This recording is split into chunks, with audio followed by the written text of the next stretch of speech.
morning. Welcome to 49ers in 5, your daily update on everything happening with the team that you need to know. I'm Rob Stats Guerrera. Today is Tuesday, April 18th, 2023. Here's what's happening with your San Francisco 49ers. The offseason workout program is in full swing, and as you might have expected, we got a little bit of news yesterday.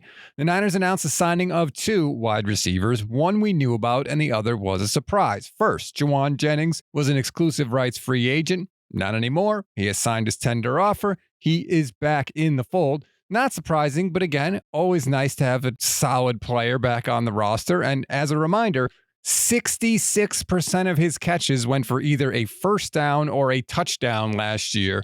Third, and Jauan indeed. The other wide receiver signing that the team announced was Chris Conley, who split last year between Houston and Tennessee. Between the two teams, he ended up with 4 catches for 46 yards on the year. So, with Debo, Aiyuk, Jennings, Ray McLeod, Danny Gray, Tay Martin, and Daz Newsome already on the roster, people began to speculate whether the Conley signing could mean one of those receivers is going to get moved, and we all know it ain't going to be Debo with his massive cap hit.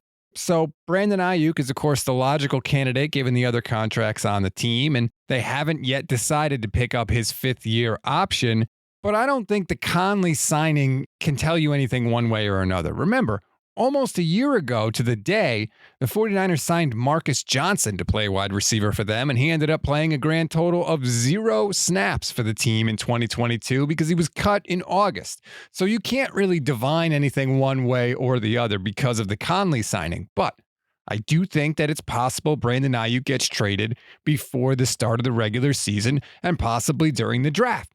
The 49ers are in a weird spot. They still have this window open, but they're also kind of in a state of transition because some of their contracts are coming up. Guys are getting older. Maybe they can restructure. Maybe they don't want to, and they cut some guys. So they're sort of in a transition. So in order to keep the wheels moving and keep the train on the tracks and keep the wins coming, they're going to have to make some tough decisions. And Brandon Aiyuk could be one of those tough decisions because he's a very good player. And he's been healthy for them, which is something they haven't always had. He's done everything the team asked of him. And because of that, he also has value. So if the Niners were going to move him in a trade, it would be someone like him that I'm sure they feel they could have an easier time replacing than someone like a Fred Warner or a Deebo Samuel or George Kittle or something like that. So these decisions are going to get tougher, and Aiyuk is definitely a candidate to be traded during the draft.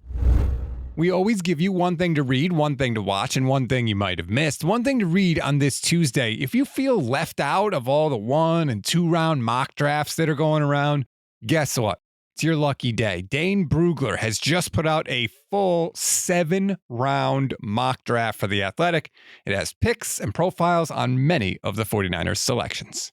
One thing to watch. Yesterday, we told you about the rumor that Adam Peters could be headed to Houston if Nick Caserio is out as GM after the draft. Well, Caserio met the media yesterday and denied those rumors, saying essentially, "I'm not leaving." One thing you may have missed, Daniel Snyder has an agreement in principle to sell the Commanders to businessman Josh Harris and co-investors for $6.07 billion with a B dollars. That is the most money ever paid for an American sports team, proving once again that team ownership is the safest investment any rich person can make. Daniel Snyder was the worst owner in pro sports for decades, and it didn't matter in the slightest. That's a wrap on today's 49ers in 5. Please rate, review, and follow the Gold Standard Podcast Network. Enjoy your Tuesday, everybody. I'm Rob Stats Guerrera. We'll talk tomorrow.